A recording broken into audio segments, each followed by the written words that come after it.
I guess this is the perfect weather to do a pros and cons of living in the UK.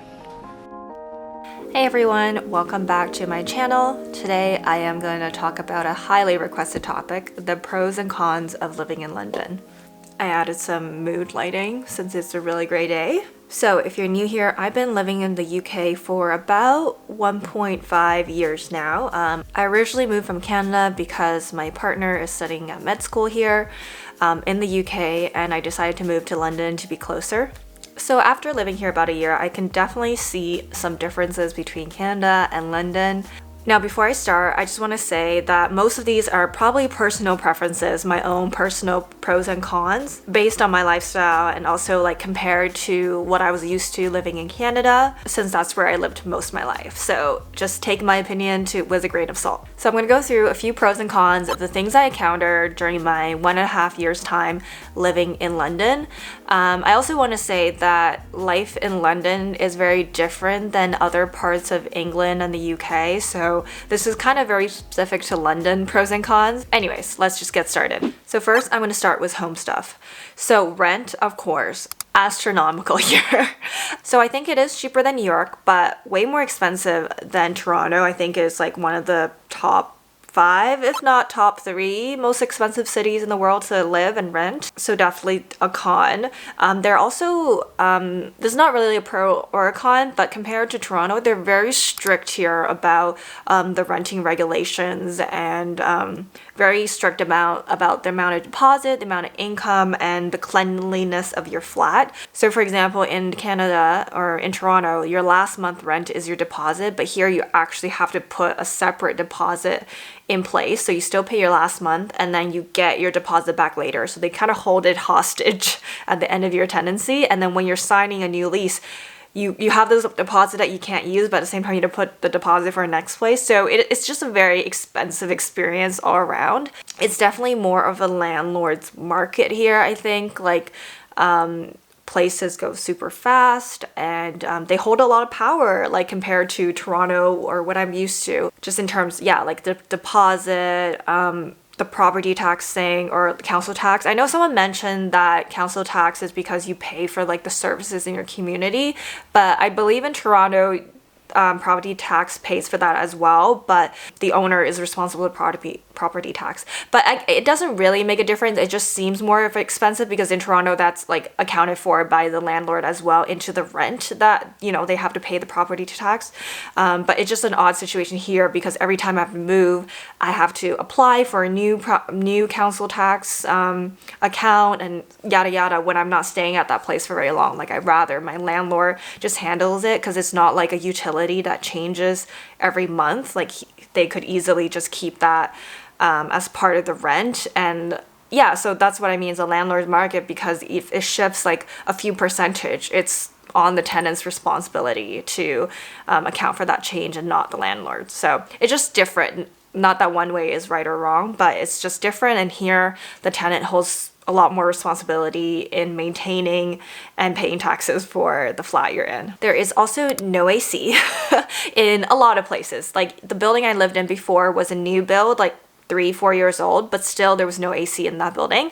I would say I get it. It is mostly on the colder side in the UK, but there are a few months in the summer where like I have to open the windows and sweltering hot even at night. So just something to be aware of, that you're probably not getting central heating or central AC where you're going. Heating here mostly is by radiators, compared to like in Canada it's mostly like central heating and central AC. There is also typically no dryer in flats. I have found that people just hang their clothes dry, whereas in Canada almost every place I rented had a washer and dryer. Here they just have a washer and everyone just dries their clothes on drying racks, and that's like the expectation here. So don't expect a dryer if you're moving into any flat, even a new one. Lastly, the last con for flats is hard water. So here I definitely notice my hair falling out a lot. I feel like it's because of the water and it's a lot drier.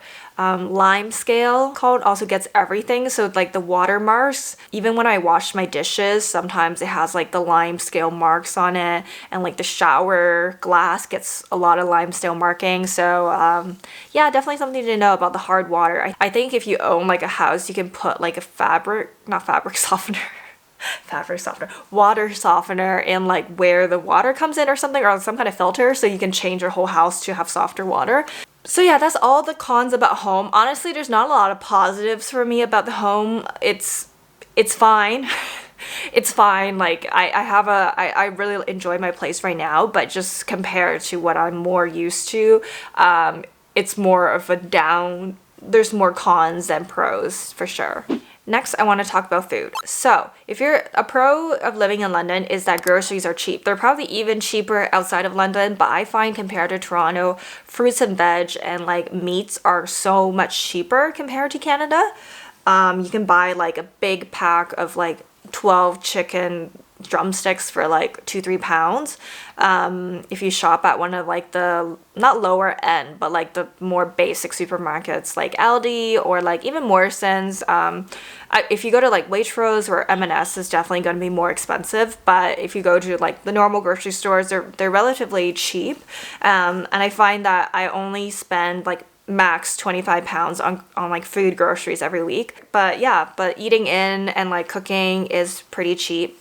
But a con I would say is that there is not a lot of options. So I think I'm just used to big superstores in Canada, and here I would say options for more international foods in the usual like basic grocery stores are not that extensive.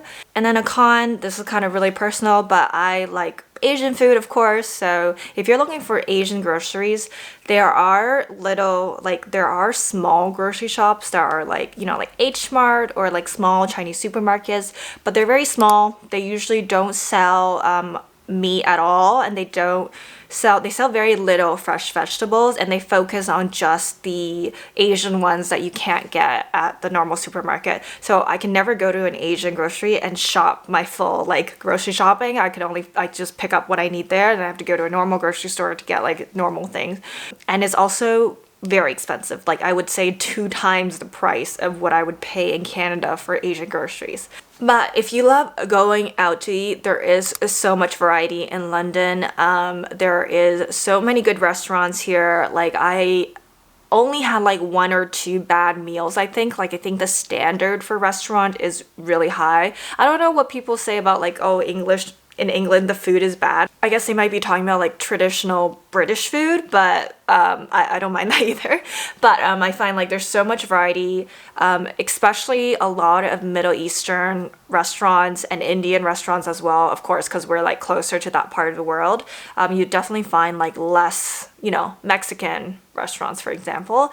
In terms of Asian food, people here love Japanese food. Like katsus are everywhere. Like they have fast food sushi at like every major street corner in central London, which is really great and convenient for me because I love sushi. It's obviously not like the best sushi, but it's just nice that you can get like takeout sushi for lunch at a random spot down the street. So there's like Itsu, there's Wasabi, there's like a few chains of like Japanese fast food. But I would say like there's not as much Korean food as I'm used to. In Toronto, I definitely loved eating Korean, so there was just a lot of Korean food. Here it's more expensive and not as good, I would say.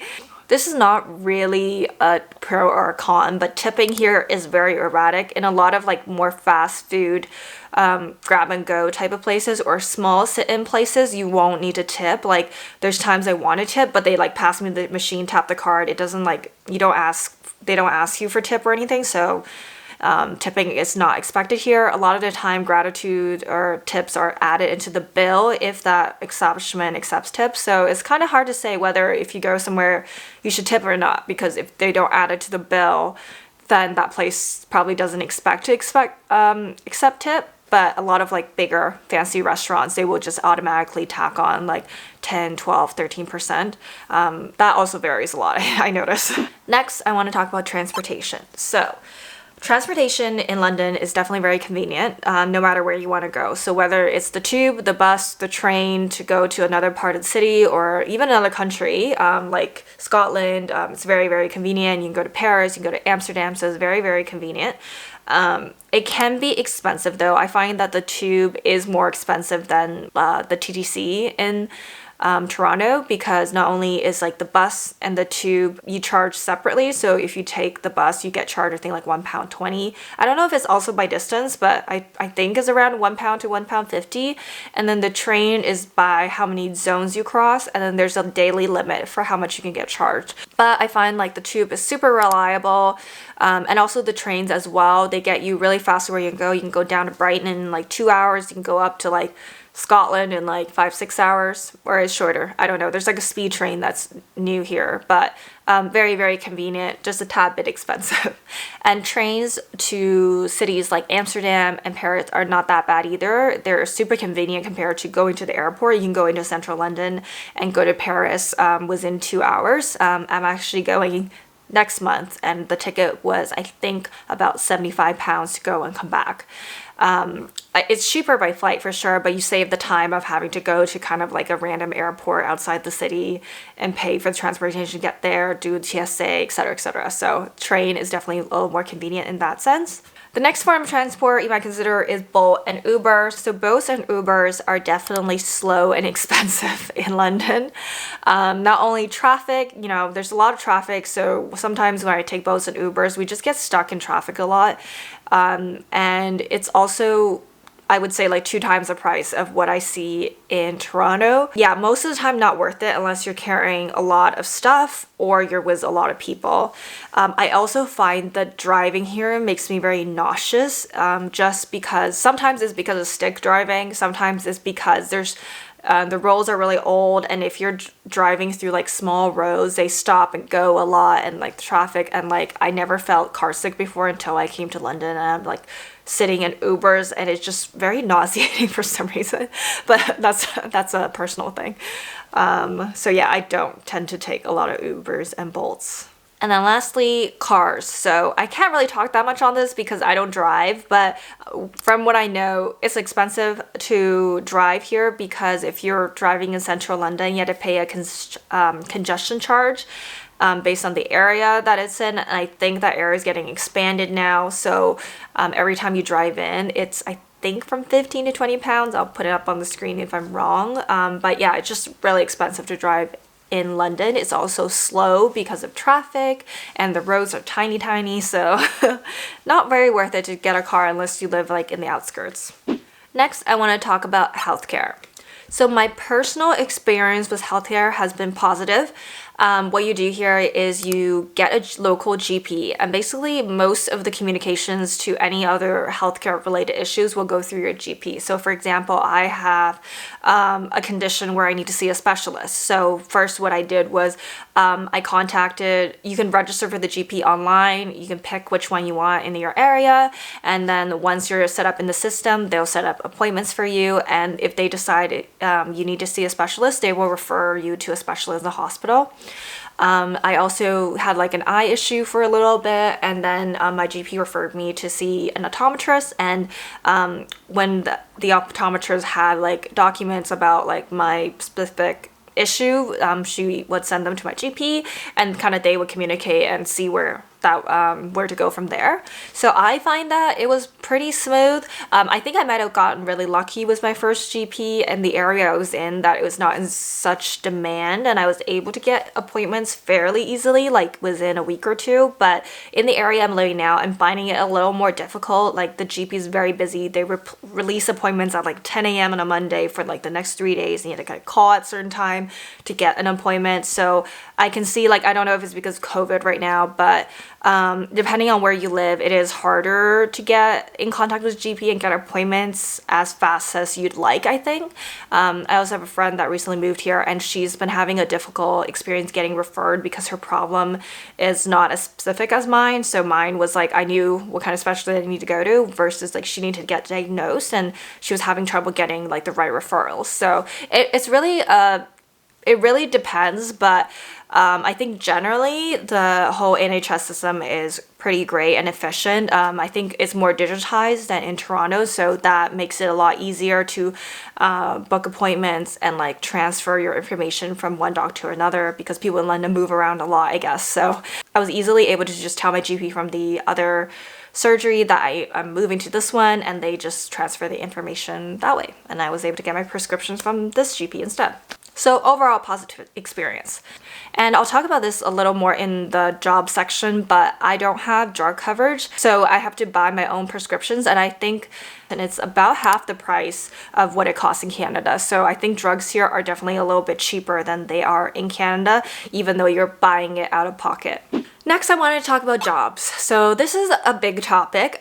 So this is all based on my personal experience. This can vary a lot based on the industry you're in and what your level of experience is. So just take what I say with a grain of salt, but this is my personal experience with jobs.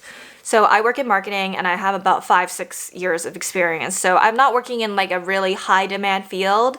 I'm not an engineer or anything, but I'm not inexperienced or something. So I'm kind of in the middle zone there. But just to give you some perspective, I feel like the salaries here are not as high as America. It's about the same or a tiny bit higher than Canada, which is infuriating because of how much higher the cost of living is here in London. So I think you would expect that you're getting paid in pounds, you would be earning more in London. But definitely the salary, I feel like, don't match up to what I would expect in London. So if you go online and search the average salary for your job, I would say it's fairly accurate, what the average salary is for a job. So yeah, take that into consideration if you're considering moving to London. Also, what I just said about drugs, so benefits like dental and vision are not common here unless you're working for a really big company. Like in Canada, I find that even with small companies like just like startups even, they offer dental and vision care because that's just what's expected of employers in Canada.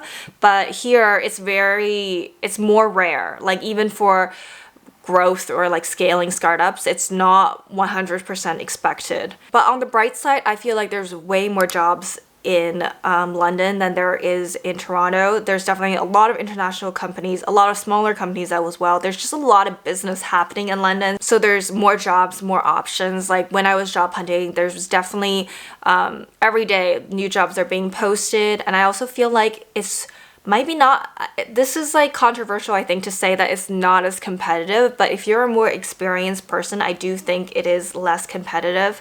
Like in Canada, I would say on LinkedIn, if I was looking at a job, I would see like there'd be already like 50 plus applications. But now when I look here, like I don't know if LinkedIn is lying to me, but for a job, there'll only be like 7 or 8 applications unless it's a big company like, Google or like Facebook, things like that. So maybe even just because of the pandemic right now, there's just a lot of jobs and not that many job hunters, even though everyone's quitting apparently.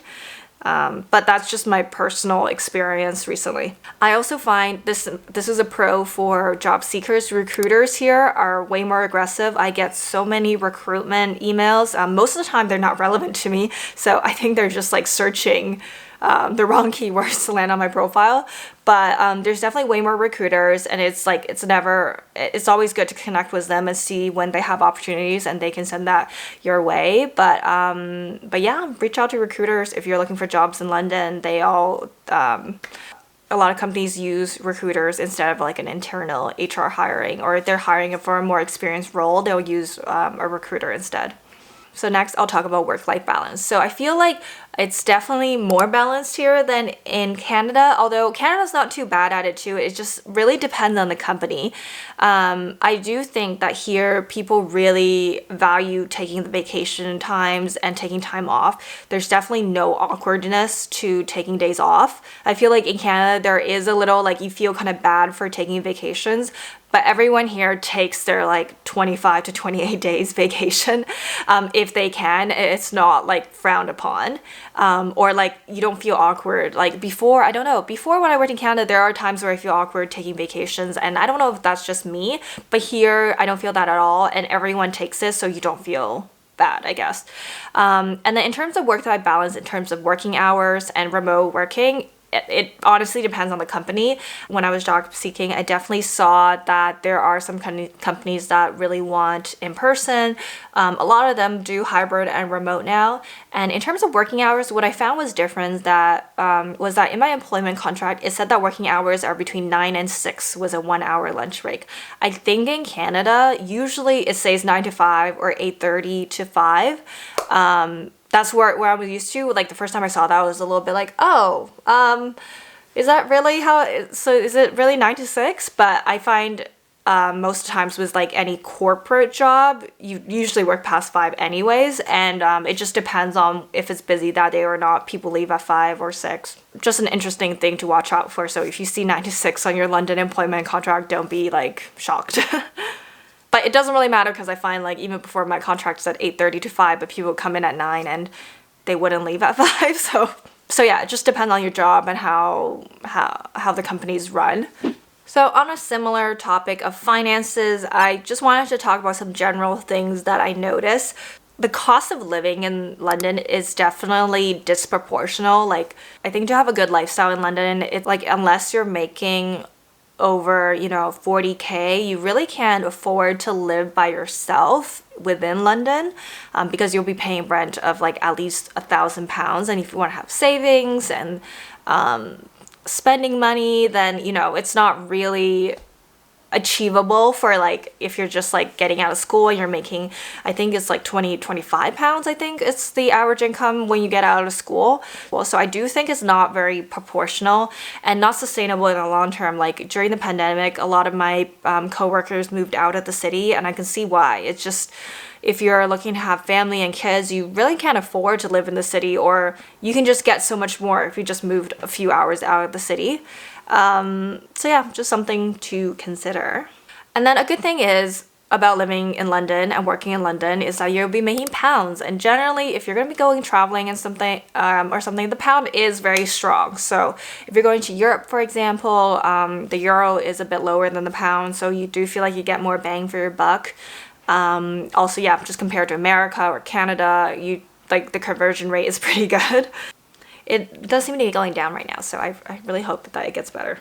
Another thing to consider in finance is VAT. So the good thing about the UK is that usually it's included in the price. So in Canada, we have 13% tax, but we always have to add it on at the end when we're paying. So you think you're buying something that's $100, but it's actually $113 when you get to the till. Here, VAT is included, and it's 20% actually, so it's quite high. So maybe that's why I feel like things are more expensive than they are, because the VAT is already included, whereas if I see maybe mine is not including VAT, it would feel cheaper. But yeah, VAT is quite high at 20%. The next category I want to talk about is kind of like generally things to do in London. So a pro is that there's definitely a lot of things to do. So there's a lot of culture. I feel like just like the architecture of walking the city is like really inspiring, and like, all the old buildings that are really well preserved. And there's a lot of museums and art galleries. And the great thing is that most of them are all free. So you can go and just like spend your weekend there walking through, soaking up the culture. So there's definitely a lot of things to see and do. And there's also lots of beautiful parks and green spaces, which is a huge plus. I love just going for walks in like Regent Park or like Hampstead Heath, Primrose Hill. So the city is like built really well around these parks, and just like in the center of a city there'd be like a large park, which is really nice. But yeah, and there's like a lot of wildlife in those parks too. People feeding parrots, there's like swans, and like it's just super cute on like a nice day. And another thing, usually around these parks, there's markets on the weekends. There's farmers markets, there's people selling like handmade jam, bread, and like it's just super cute, even if you're not buying anything, to walk through it on the weekend. And like a lot of street food as well, which is amazing. On the line of things to do, there's also a lot of novelty activities. Like I feel like you'll never run out of things to do. New concepts keep popping up. Like I recently just went to like this indoor mini golf thing. I saw that there was this like cool bingo thing as well. I know that sounds really boring, but it looked really cool on TikTok, of this like, adult bingo experience. There's like places where you can like mix drinks and like potions and things like that. So there's just like endless amount of things to do, because it is a tourist city and there's so many people coming in and out of London. A lot of businesses try to, like, I guess, exploit these new opportunities to come up with fun concepts. So yeah, you'll never run out of things to do in London. The only downside I would say is that things close relatively early. Like, for a city that is so popular, so many tourists, a lot of things close by 10. Shops close by like 8, depending on what area you're in. Like, I went to a jazz bar yesterday. I think we were like basically all kicked out by like 10. So you would think a jazz bar would be open till like, I don't know, 11 or 12. But nope, it was a Monday and they closed at 10. So it's definitely very interesting. Even if you go out on a Friday night, you probably won't, like, it's hard to find a place that's open past 1 unless you're at a club. And then lastly, in this like activities and things to do category, I guess, is travel. So definitely a pro is that travel is so cheap if you want to go to Europe. Like, literally as cheap as 10 pounds. You can fly to Italy. It's cheaper than commuting within the city. I saw this meme recently that was really funny about how, like, she was like, oh, I went to Spain for the weekend and I saved money compared to living in London. And you know what? That's probably facts. You know, flying to Italy and spending euros, you're probably spending less money than a weekend in London going out and, like, you know, eating dinner here.